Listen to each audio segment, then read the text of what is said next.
Kyle, welcome to Zebec's Future Money series, our newest content series aimed at bringing together thought leaders in the blockchain, AI, and payment space.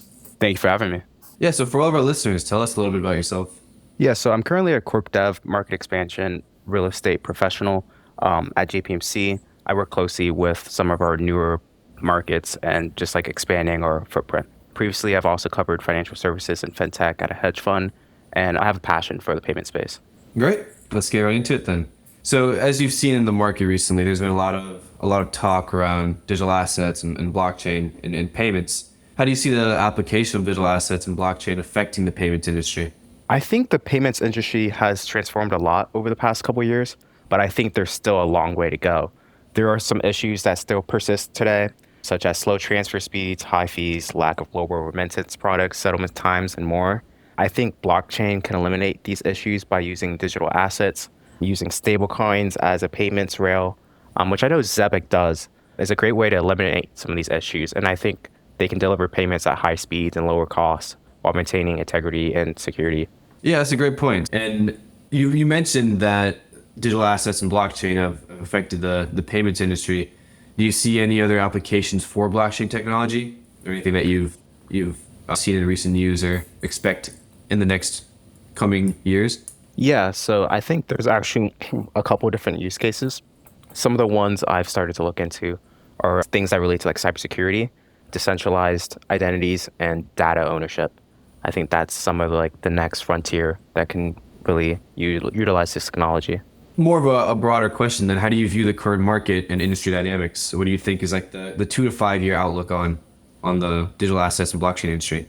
With that 2 to 5 year time frame, I think crypto adoption and excitement will continue to grow. I still think we're in the beginning phases of mass adoption, but over time there will be a shift where people will look towards different applications for that more decentralized fuel and trying to kind of get ownership back towards the person and away from other things. But that ultimately depends on legislation and regulation as well. I think that's something that we're going to be trending towards, but it's not going to happen tomorrow. Like there's still some time between now and then. I think longer term though, we're start to see BlackRock's tokenization theory come more into effect.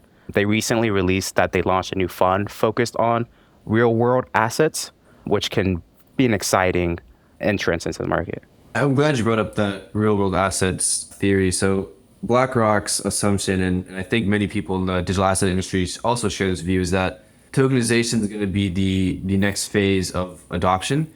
There's going to come a point where you can tokenize any asset, and I think that's going to be a way for it's going to be another decentralized application that gives ownership back to the consumer, to the person, and I think that's the direction we're heading, barring any legislation or regulation. And I think that this is also like a use case that most people are excited for as it kind of bridges the gap between Web 2 and Web 3. So I guess what's another use case in the blockchain and digital asset space that you're excited to see? I think one of the biggest ones for me is I think money can move instantaneously across the entire world and eliminate the need for some traditional ACH and wire transfers that for some reason still charge fees. That's a good point. You would assume that after all the innovation in the payments industry, that domestic wire transfers wouldn't charge you a $25 or $50 fee, and that you can still transfer money seamlessly. But as you mentioned, that's not the case. So then I guess we've mentioned some of the applications of blockchain and digital assets, and it seems like the direction we're heading is mass adoption. And as we're slowly approaching that period of time where we think that adoption is going to reach its peak, do you expect ETFs for the top 500 digital assets to be far-fetched? Is that something you envision could happen in the near term, or do you think it's a long-term play? I think it's definitely possible, but it might take a few years for that to happen. I think once there's been greater adoption, more widespread adoption, and people start to see more stability in digital assets, then I think they'll start to come around to that idea. And I think that's when an ETF for the top 500 digital assets would become more feasible. And I also think people want to own assets directly in a fair and free market where they can buy and sell seamlessly. So having that ETF product would be a great addition in the longer term. Yeah, that's a great point. So then what do you think is going to be the iPhone moment for digital assets? What do you think is going to be the point in time where people are like, okay, digital assets are here to stay? Yeah, I think that's really going to come down to when the US government approves a digital asset ETF. I think that will signify that crypto is here to stay. I also think that backing of the U.S. government would mean a lot to a lot of people that are currently waiting on the sidelines because they're really iffy about jumping into it. Yeah, that might be the catalyst that gives consumers the confidence to invest and feel safer about it. I think that wraps up our discussion. Kyle, thanks again for joining our Future of Money series, and we appreciate your views on the payment and digital asset space. You've shared a lot of good insights with us today. Yeah, thank you for having me, Parth.